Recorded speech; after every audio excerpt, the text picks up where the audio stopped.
Today, it's movie recap time for Vanishing Time, A Boy Who Returned, a Korean fantasy movie released in 2016. The movie starts with a young girl named Soo Rin being interviewed by a child psychiatrist. The doctor gets the camera ready to record, and Soo Rin shows signs of being uncomfortable. The doctor asks her to tell her story from the beginning.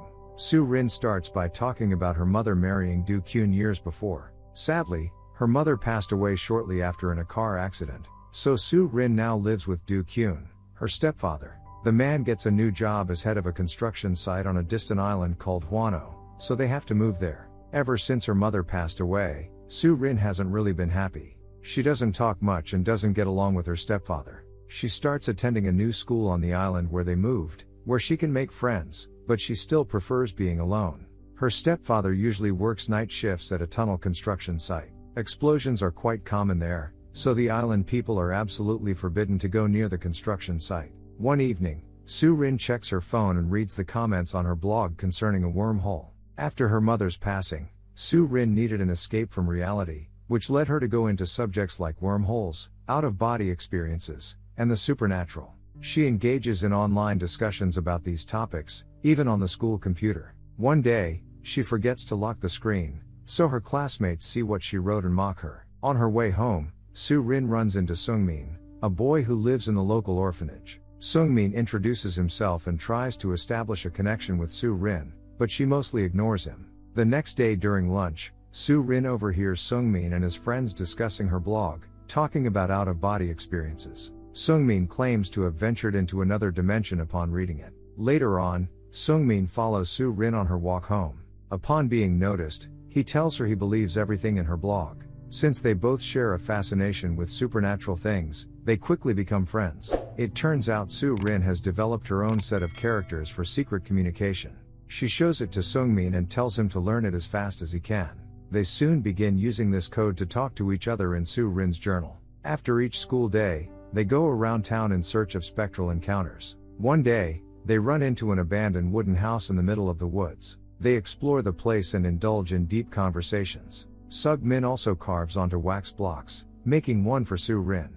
As the girl's feelings for him grow stronger, she surprises him with a kiss. A few days later, Soo Rin sees Sungmin and 3 of his friends planning to visit the construction site to see the explosions. She asks to join them, and Sungmin convinces his friends that she can be trusted. The group then moves quietly through the woods to avoid being seen. After reaching a fence, one of the kids gets scared and decides to go home. The remaining 4 finally reach a cliff and wait for the explosions, but nothing happens. While exploring the area around them, they find a small tunnel under a tree. After deciding who is going to go in front, they head inside. Eventually, they reach a small cave. A glowing material underwater instantly catches their attention, and Soo Rin thinks it might be a meteoroid. Sungmin steps up and dives into the water to retrieve it. As soon as the object is out of the water, the glow disappears. The kids notice it resembles an egg. One of the boys, Tae-shik, suggests it could belong to a time goblin. His grandfather once told him a story about a cave that appears in the mountains during full moon nights, and that's where the time goblin resides. Those who go inside the cave come out older. However, the other kids don't believe him, as his grandfather is currently in a mental institution. Soo Rin notices that her hairpin is gone. Since it was a gift from her mom, she's determined to go back to the cave and get it. After locating it, the girl realizes that the glowing egg is back in the water. Confused, she exits the cave to share the information with the boys. However, all she sees when she gets out is the broken egg and her friends missing. She searches all over the woods for them until it gets dark. Eventually, she becomes lost and has to spend the night there alone. The next day, a police team searches the forest for the kids, led by Detective Kwan. After a while, they find Soo Rin by herself. Fortunately, she seems okay. At the hospital, the detective wastes no time and asks about the other kids, and Soo Rin honestly shares her story about the cave and the glowing egg. Naturally, the adults don't believe her story, thinking she's experiencing some kind of trauma. After she gets her strength back, the girl takes the adults to the jungle to show them the cave, but she doesn't find it. As the parents get mad at her for not finding it, one of the detectives learns that a body has been found on a beach about 20 kilometers from town.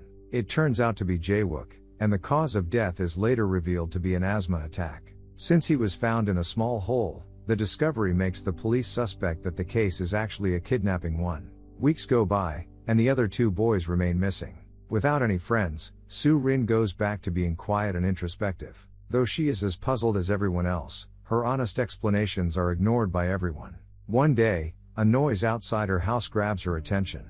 Looking around, she sees a man running into the woods. Curiosity gets the best of her, and she follows him deep into the forest. After a short run, she hurts her foot, and the man stops as well. He slowly approaches the girl, fixed on her, while Soo Rin remains stunned in shock.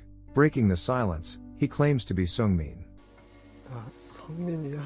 At the mention of his name, Soo Rin's shock fades, and she starts screaming and trying to run away. She eventually reaches Do Kyun's car and quickly shares what just happened. Authorities are alerted, and a search for the man begins in the woods, suspecting him to be the kidnapper. Detective Kwon questions Soo Rin about the man, and she reveals that he claimed to be Sungmin. Although the man successfully escapes, the police find Soo Rin's diary. As she takes the diary into her room and looks at the pages, she's surprised by an incredible amount of detailed notes using the code she invented. It turns out Sungmin has written down everything that happened after she went into the cave to get her hairpin. As the girl is inside the cave, the boys get increasingly curious about what's inside the egg, so Sungmin breaks it on the ground without waiting for her. To their disappointment, there's nothing inside it. Since Soo Rin is taking too long, Sungmin goes into the cave and finds her not moving. He tries to talk to her and gently push her, but she doesn't respond. That's when he notices a water droplet floating in the air. He leaves the cave and looks up to see birds also frozen in the sky. The boys head into town and realize that everyone and everything is completely frozen. They conclude that time has stopped for everyone except them, which allows them to do whatever they want. At first, they find this new version of the world amazing. They eat and drink whatever they want, and they sleep where and when they please. They also get to play all day. However, after about a month, they get bored and decide to leave the island and go to another city to see if time has also stopped in other places. They soon find out they can't because the ocean water does not flow as usual, so the boat might sink. Back in the present, Soo Rin finally realizes that the man who came to her in the woods was truly Sungmin. She quickly comes up with a plan to get the police to stop looking for him. Soo Rin goes to the detective and claims to have made it all up. She apologizes, and the police eventually believe her. Shortly after, she goes back to her diary to read the rest of the notes. Several months later, the boys start using some of the mall tents for shelter. Unfortunately, Jae-wook's asthma worsens, and his inhaler no longer works. One day, as he struggles to breathe, his friends go to a nearby store to read comic books. When they return, they see his body immobile, just like everyone else's. Sungmin and Tae-shik are devastated. They carry him to a nearby beach, where Jae-wook is left inside a small hole they dug. 5 years later, the world remains unchanged. The boys are now teenagers, still hopeful that their lives will eventually return to normal. Sungmin thinks time will restart when they turn 20, so they begin saving some money. Yet, their 20th birthdays bring no change. As their hope fades, they move to a house deep in the woods. As the long isolation affects Sungmin more and more, he screams his lungs out. Tae-shik sees his desperation and loses his remaining hope. When Sungmin notices that the moon is changing, he can't find his friend to share the news. He searches everywhere for Tae-shik but can't find him. He eventually reaches a final cliff and sees Tae-shik's abandoned clothes. Not wanting to be left alone, he also jumps behind Tae-shik to get the same fate. However, just as he sees his friend, time starts passing again. After nearly drowning, Sungmin comes out of the water and is mesmerized by things moving and making sounds. In the present, Soo Rin rushes to the wooden house after reading the whole diary. She finally reunites with her friend. They decide to tell their story to the world, unsure if anyone will believe them. At the same time, CCTV footage near the beach shows Sungmin, making the police think he's the kidnapper. At night, Sungmin goes to Soo Rin's room, seeking comfort. The following day, Tae-shik's parents confront Do Kyun at the construction site, blaming him for their son's disappearance. They think their son died in the site's explosion and accuse Soo Rin of making up stories to protect Do Kyun. In the meantime, the duo visits the orphanage where Sungmin used to live. Soo Rin tells the whole story to the caretaker, then steps outside to call Sungmin. Unfortunately, her father arrives just before he goes inside and takes the girl away. Sungmin walks inside by himself and tells the caretaker, who's like a mother to him, about his childhood memories. Although she is surprised, She does not believe him. Shortly after, Do-kyun locks Soo-rin in her room and goes to work. Sung-min secretly enters the house and frees the girl. They run away from there and try to decide their next steps. Soo-rin mentions the second egg in the cave, suggesting she could use it to become an adult and clear his name. Sung-min instantly refuses her idea, aware of how difficult it is to stay alone for so long. Do-kyun gets home and realizes that someone helped Soo-rin escape. He then heads to the wooden house after finding a photo of her and Sung-min on her phone. At night, he hides and attacks Sung-min, trying to save Soo-rin from the man. However, Sung-min eventually overpowers him, and the two manage to escape. It doesn't take long for the police to be all over the area. They now suspect the kidnapper tricked Soo-rin by pretending to be Sung-min. News of Soo-rin's disappearance is all over the news, so the police quickly locate them. The cops chase the duo, and eventually, Soo-rin stays behind to give him some time to run.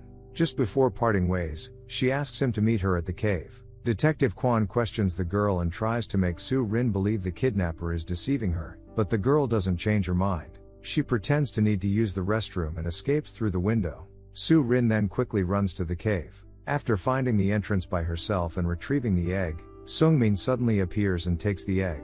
Instead of giving the egg back to her, the guy is considering taking the blame for his friends' deaths. He runs into the woods, and Soo-rin goes after him. Meanwhile, the police arrive and begin chasing them again.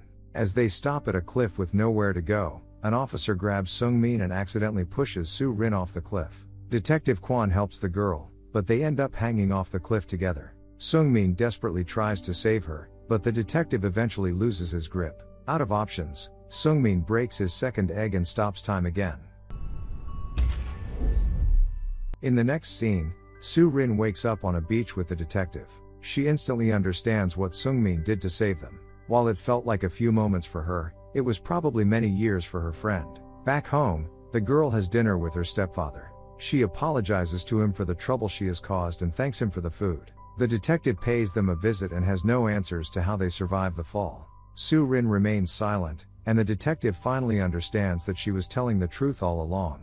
Aware that no one would believe her, he suggests she lie to the press, saying that the kidnapper had manipulated her. Soo-rin is finally done sharing her story with the psychiatrist. The doctor is stunned by so much information and decides to write a book about it. After agreeing with the book, Soo-rin asks her to include a coded message in the book.